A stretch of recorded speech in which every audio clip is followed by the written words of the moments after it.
वहाँ पे आपका वीज़ा एक्सेप्ट हो सकता है और वहाँ से आप यूरोप ट्रैवल कर सकते हैं। अगर आपने मुझसे वीज़ा लगवाना है तो मेरे इस नंबर पर रब्ता कर सकते हैं 0333 अस्सलाम वालेकुम, welcome back to my channel. आज हम शेयर करेंगे आपके साथ दुबई और यूरोप जाने का आसान तरीका।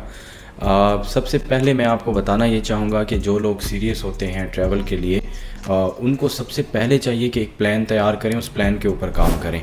बिल्कुल, अगर आप अपनी सीवी बनाते हैं, जैसे कि सीवी के स्टेप्स भी मैं आपको बताऊं, अगर आप घर में सोए हुए हैं और आप अगर जब तक उठते नहीं हैं एक सीवी को डिज़ाइन नहीं करते, अपना उसके ऊपर जितना भी आपका एक्सपीरियंस है वो ऐड नहीं करते और सीवी किसी कंपनी में नहीं भेजते, तब तक आपको जॉब नहीं मिलती।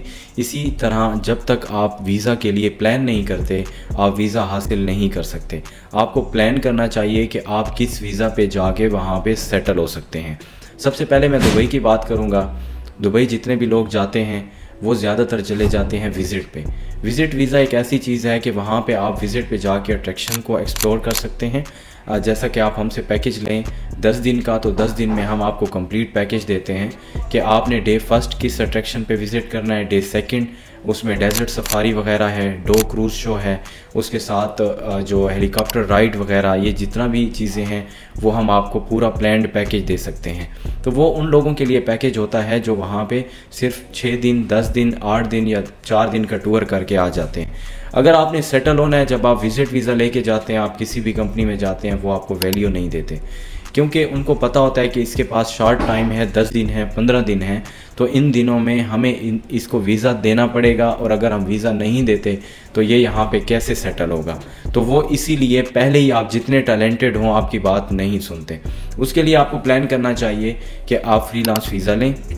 फ्रीलांस वीज़ा बेसिकली एक ऐसी चीज़ है कि उसमें बैन सिटीज़ का भी इशू नहीं है।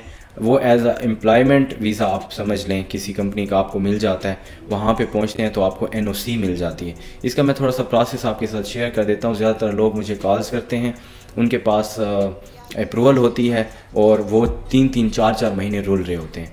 देखिए, फ्रीलांस वीज़ा बेसिकली जो प्रोसेस है वो टोटल 8 दिन का है। डे फर्स्ट आपको अप्रूवल मिल जाती है। अगर डे फर्स्ट ना मिले तो सेकंड डे में ज़रूर आपको अप्रूवल मिल जाती है। लेबर कार्ड इशू हो जाता है और विद इन 8 to 10 डेज़ आपको वीज़ा रिसीव हो जाता है।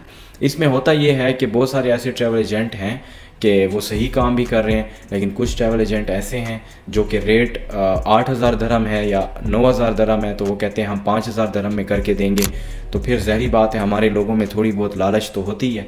वो क्या करते हैं, वो अवेल कर लेते हैं 5,000 वाला वीज़ा। वो कहते हैं जी बहुत सस्ता हमें मिल रहा है। उनको अप्रूवल मिल जाती है और जैसे अप्रूवल मिलती है उसके बाद 3-3 महीने वो वेट कर रहे होते हैं। या तो एंड पे उनको ज़्यादा और दोबारा पैसे देने पड़ते हैं, या तो फिर वो पेमेंट जो है एजेंट यूज़ करके एट द एंड किसी भी पॉइंट पे जब उसको लगता है कि मैं मामले को कंटिन्यू नहीं कर सकता तो वो पेमेंट जो है आपकी रिटर्न कर देता है। तो इसी तरह अगर आपने थ्रू प्रॉपर चैनल जाना है तो टोटल 8 दिन का प्रोसेस है। कमिटेड ट्रैवल एजेंट से रब्ता करें और वीज़ा हासिल करें और उसके बाद आप वहाँ से यूरोप अप्लाई कर सकते हैं। याद रखें कि विज़िट वीज़ा पे आप यूरोप कभी भी अप्लाई नहीं कर सकते।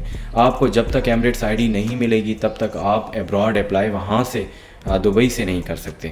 यूरोप अगर डायरेक्ट आप पाकिस्तान से यूरोप का वीज़ा हासिल करना चाहते हैं तो वो थोड़ी सी प्रॉब्लम्स ऐसी होती हैं। मैं अक्सर दोस्तों से ये शेयर करता हूँ कि उनको लगता है कि जैसे ही आपकी फ़ाइल जाती है वहाँ पे तो उनको ये लगता है कि शायद नॉन सीरियस लोग हैं। देखें, 100 में से 2 बंदे कोई सही प्रॉपर जो प्रोफाइल तैयार करके चेकलिस्ट के मुताबिक प्रॉपर अपनी फ़ाइल तैयार करके एम्बेसी जाते हैं। अदरवाइज़ इसके अलावा पाकिस्तान में 90% लोग ऐसे हैं जो दुबई का वीज़ा भी लगवाते हैं तो उनका ना ID कार्ड प्रॉपर स्कैन होता है, ना उनका पासपोर्ट प्रॉपर स्कैन होता है।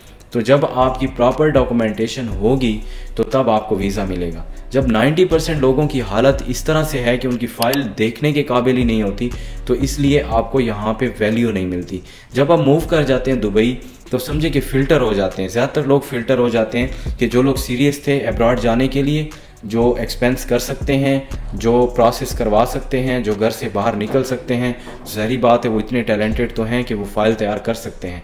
तो वहाँ पे जो रेशो है यूरोप के वीज़ों की वो रिजेक्शन की बहुत कम है। वहाँ पे आपका वीज़ा एक्सेप्ट हो सकता है और वहाँ से आप यूरोप ट्रैवल कर सकते हैं। ज़्यादातर लोग इसी तरह से ही करते हैं, या तो दुबई सेटल होने के लिए फ्रीलांस वीज़ा लेते हैं या यूरोप जाने के लिए फ्रीलांस वीज़ा अवेल करते हैं।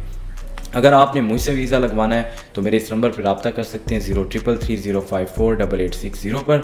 और अगर आप उम्रा पैकेज लेते हैं या जो सर्विसेज मेरे पास अवेलेबल हैं तो वो व्हाट्सएप पे मैं आपके साथ डिटेल शेयर करता रहूँगा। तो इसमें ये फ्रीलांस वीज़ा का मैं बार बार इसलिए कहता हूँ कि इससे बेस्ट ऑप्शन नहीं है। एमिरेट्स आईडी आपके पास है, बैंक अकाउंट आप ओपन करें, आप किसी भी मोबाइल शॉप पर जाएँ, आपको फ़ौरन उसी वक्त आपका फिंगर स्कैन करेंगे और आपको 14 Pro Max मोबाइल भी इंस्टॉलमेंट पे विद इन 15 मिनट्स मिल सकता है। क्रेडिट कार्ड आप हासिल कर सकते हैं, बैंक से क्रेडिट ले सकते हैं और वहाँ पे फुल टाइम पार्ट टाइम कोई भी जॉब आप कर सकते हैं इस वीज़ा पे। आपको कोई रुकावट नहीं है क्योंकि जिस कंपनी ने आपका वीज़ा लगाया वो आपको NOC दे देती है। NOC जब आपके पास है तो आप दुबई के किसी भी एरिया में जाके काम करेंगे तो वो लीगल होगा, इलीगल नहीं होगा। इसके अलावा अगर 5 साल का वीज़ा भी आपके पास है और वो विज़िट वीज़ा है और उस वीज़ा पे आप काम नहीं कर सकते। जब आप इलीगल एक्टिविटीज़ करते हैं तो आपकी ग्रोथ नहीं होती, आप उल्टा पीछे होते हैं। अगर आप 2 महीने आपको कोई फ़ायदा वहाँ पे हो भी गया तो तीसरे महीने आपके ऊपर ऐसी ऑब्जेक्शन लगती है कि दोबारा आप उस चीज़ से नहीं निकल सकते। तो लीगल तरीके से ट्रैवल करें, लीगल तरीके से डॉक्यूमेंटेशन करें, इंशाल्लाह आप ज़रूर कामयाब होंगे। तो इंशाल्लाह मिलते हैं ऐसी नई वीडियोज़ के साथ। थैंक यू, अल्लाह हाफिज़।